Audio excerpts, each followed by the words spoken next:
अस्सलाम वालेकुम मैं यूट्यूब फैमिली टेस्टी ढाबा में खुश आमदीद। उम्मीद करती हूँ कि आप सब ठीक ठाक होंगे। अल्लाह पाक हम सबको बरकतों वाले रिज़्क़ से नवाजे, आमीन सुम्मा आमीन। आज मैं आप लोगों के लिए बहुत ही स्पेशल गर्मियों की रेसिपी भिंडियों की रेसिपी लेकर आई हूँ। बहुत ही मज़ेदार जो है हमारी भिंडियाँ बन के जो हैं वो तैयार होंगी। अक्सर ऐसे होता है कि जब हम लोग घर में भिंडियाँ तैयार करते हैं ना, तो भिंडियों में वो जो लेस लेस होती है ना, वो बहुत ही बुरी लगती है। लेकिन अगर आप लोग इस रेसिपी से बनाओगे ना, तो भिंडियाँ बहुत ही ज़्यादा मज़ेदार सी तैयार होंगी और बिल्कुल भी नहीं लगेगा कि हमने इन्हें ढेर सारा ऑयल डाल के फ्राई किया है कि नहीं किया। बल्कि बहुत ही कम ऑयल के साथ हम लोग ये ज़बरदस्त सी जो भिंडी की सब्ज़ी है ना, वो बनाकर तैयार करेंगे। बस आप लोगों ने एक काम करना है कि वीडियो को बिना स्किप किए लास्ट तक देखना है। यहाँ पे सबसे पहले बिस्मिल्लाहिर्रहमानिर्रहीम 1 किलोग्राम मैंने भिंडी ले लिया है। इसके दोनों साइड से कटिंग करके, तो दरमियान में मैंने इस तरह कट लगा के ना इसकी इस तरीके से कटिंग कर ली है। एक बात कि आपने हाथ से एहतियात करनी है कि इसे आपने बहुत अच्छे तरीके से पानी के साथ धोना है, क्योंकि इस पे बहुत ही ज़्यादा मिट्टी और डस्ट होती है। अब इन भिंडियों को हम कर लेंगे मैरिनेट। 1 टीस्पून से थोड़ा सा कम मैं इसके अंदर नमक शामिल करूँगी, क्योंकि आगे जाके भी रेसिपी में जो है ना वो नमक का इस्तेमाल होगा। 1 टीस्पून भर के मैं शामिल करूँगी पिसी हुई लाल मिर्च। हाफ़ टी स्पून मैं यहाँ पे शामिल कर दूँगी कश्मीरी लाल मिर्च का, बहुत ही प्यारा कलर लेकर आएगी। हाफ़ टी स्पून ही मैं यहाँ पे शामिल करूँगी हल्दी का। 1 टीस्पून मैं शामिल करूँगी यहाँ पे होममेड चाट मसाला, जिसकी रेसिपी मैं आप लोगों के साथ शेयर कर चुकी हूँ। अगर आपने अभी मेरी वो रेसिपी नहीं देखी, तो अभी जाके मेरे चैनल पे सर्च करके तो आप चाट मसाला की रेसिपी देख सकते हैं। अब इसमें एक बहुत ही ख़ास इंग्रेडिएंट मैंने शामिल किया है। 4 टेबलस्पून मैंने यहाँ पे शामिल किया है बेसन का। बेसन आपने इसके अंदर ज़रूर शामिल करना है, और बेसन शामिल करने के बाद अब आपने इसको अच्छे तरीके से कर लेना है मिक्स। बेसन और इसके आगे अभी हम लोग एक और ज़बरदस्त सा इंग्रेडिएंट इसकी मैरिनेशन में शामिल करेंगे। वो क्या करेगा, भिंडियों की जो लेस होता है ना, उसे टोटली ख़त्म कर देगा। यहाँ पे मेरे पास है तकरीबन 3 से 4 लेमन का जूस है, फ्रेश लेमन का जूस है ये। वो मैं इसके अंदर शामिल करूँगी और इसे अच्छे तरीके से मिक्स करती जाऊँगी। इससे क्या होगा, एक तो ज़बरदस्त सा फ्लेवर भी आएगा हमारी भिंडियों में, और दूसरा जो भिंडियों की लेस है ना, वो टोटली तौर पे ख़त्म हो जाएगी। इसको अच्छे तरीके से मिक्स कर लेंगे। अगर आपके पास लेमन नहीं है, तो आप इसकी जगह वाइट जो सिरका होता है ना, विनेगर, वो भी आप यूज़ कर सकते हो। इसको अच्छे तरीके से मिक्स कर देंगे, मैरिनेट करके एक साइड पे रख देंगे, और उसके बाद हम लोग इसकी जो मसाला है ना, उसकी तैयारी शुरू करेंगे। इसे मिक्स करके कवर करके आपने किचन काउंटर पे तब तक मैरिनेट करना है, जब तक हम लोग जो इसका मसाला है ना, वो तैयार नहीं कर लेते। और इसी बीच अगर अभी तक आप लोगों ने मेरे चैनल को भी सब्सक्राइब नहीं किया, तो अभी जाके मेरे चैनल को सब्सक्राइब कर दें। वीडियो अच्छी लगे तो इसे लाइक, शेयर और कमेंट करना तो आपने बिल्कुल भी नहीं भूलना। यहाँ अपनी प्यारी सी कढ़ाई में मैं शामिल करूँगी हाफ़ कप कुकिंग ऑयल का। 1 टीस्पून भर के मैं इसमें शामिल करूँगी ज़ीरा, और 2 से 3 चुटकी मैं शामिल करूँगी यहाँ पे अजवाइन का। अक्सर ऐसा होता है भिंडी खा के गैस की प्रॉब्लम हो जाती है, तो आपने इस स्टेज पे अजवाइन ज़रूर शामिल करनी है। ये भिंडियों को हज़म करने में बहुत ही ज़्यादा हेल्पफुल साबित होगी।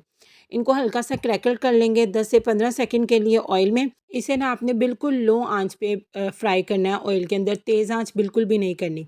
तो जैसे ही ये हल्का सा क्रैकल हो जाएगा, इसके अंदर मैं शामिल कर दूँगी 1 टेबलस्पून मोटा कूटा हुआ लहसुन अदरक। बहुत ही मज़े का फ्लेवर आएगा इसका, आपने ज़रूर इसे शामिल करना है। अब आपने लहसुन और अदरक को भी इस मसाले के साथ हल्की आंच पे भून लेना है, जलने बिल्कुल भी नहीं देना। और जैसे ही लहसुन की जो कच्ची वाली स्मेल है वो ख़त्म हो जाएगी, इसके अंदर स्लाइस्ड में कटे हुए प्याज शामिल कर दूंगी। तकरीबन 3 अदद प्याज लेके मैंने यहाँ पे ब्रीक ब्रीक स्लाइस्ड में कटिंग कर लिया है।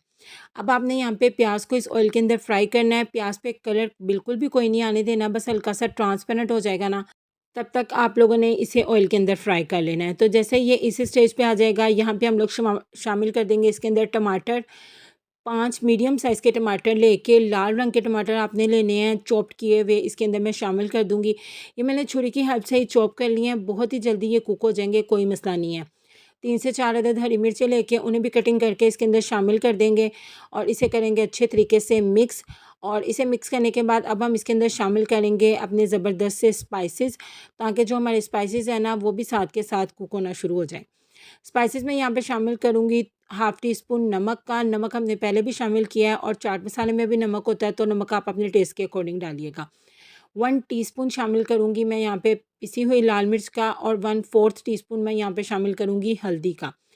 और यहाँ पे इसके अंदर शामिल करेंगे 3 से 4 टेबलस्पून पानी शामिल कर देंगे, ताकि जो हमारा मसाला है ना, वो बिल्कुल भी ना जले। और इसे कुक कर लेंगे तकरीबन 2 से 3 मिनट के लिए। तो जब तक यहाँ पे हमारा हल्का सा मसाला भुना जा रहा है, तो दूसरी तरफ एक पैन में मैं शामिल करूँगी तकरीबन 1/4 कप ऑयल का। और इसको हल्का सा गर्म कर लेंगे और जिन भिंडियों को हमने मैरिनेट करके रखा हुआ है ना, वो सारी की सारी इसके अंदर शामिल कर देंगे। अब आपने क्या करना है, मीडियम टू लो फ्लेम के ऊपर आपने इन भिंडियों को सिर्फ इसी ऑयल के अंदर फ्राई कर लेना है।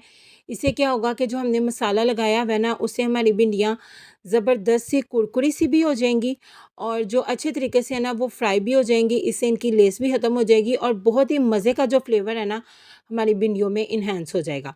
यहाँ पे देखिए, मैं लो टू मीडियम फ्लेम पे ना भिंडियों को अच्छे तरीके से फ्राई कर लूँगी। तकरीबन यहाँ पे भिंडियों को फ्राई करने में ना आपको 5 से 6 मिनट लगेंगे। और आपकी जब भिंडियाँ इस स्टेज पे पहुँच जाएँगी ना, तो आपने इसकी फ्लेम को ऑफ़ कर देना है। दूसरी तरफ जो हमारा मसाला है वो भी भुना जा चुका है। ये देखिए माशाल्लाह कितना ज़बरदस्त ऑयल भी सरफेस पे आ गया है।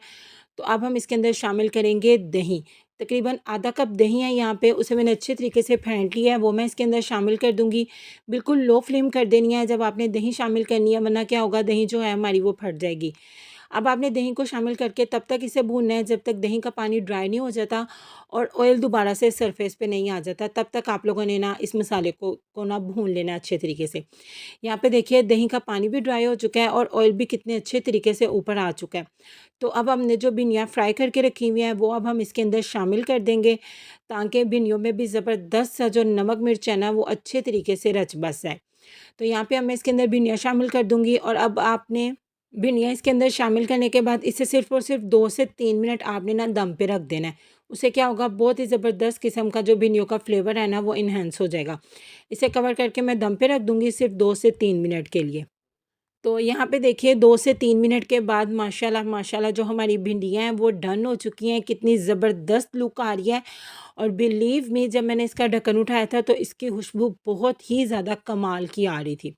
अब लास्ट में इसके अंदर लंबाई में कटी हुई जो है वो मैं हरी मिर्ची शामिल कर दूँगी और जो हमारी भिंडियाँ हैं वो बिल्कुल तैयार हैं। तंदूरी रोटी की रेसिपी मैं आप लोगों के साथ शेयर कर चुकी हूँ। उसके साथ दोपहर के टाइम इन वीडियो को बनाकर आप एंजॉय कीजिए। बहुत ही ज़बरदस्त किस्म की रेसिपी ये जो है ना वो बन के तैयार हुई है। तो अब हम इसे कर लेंगे डिश आउट और मैं दिखाती हूँ आपको भिंडियों की फाइनल लुक भी, जो कि बहुत ही ज़्यादा कमाल की है।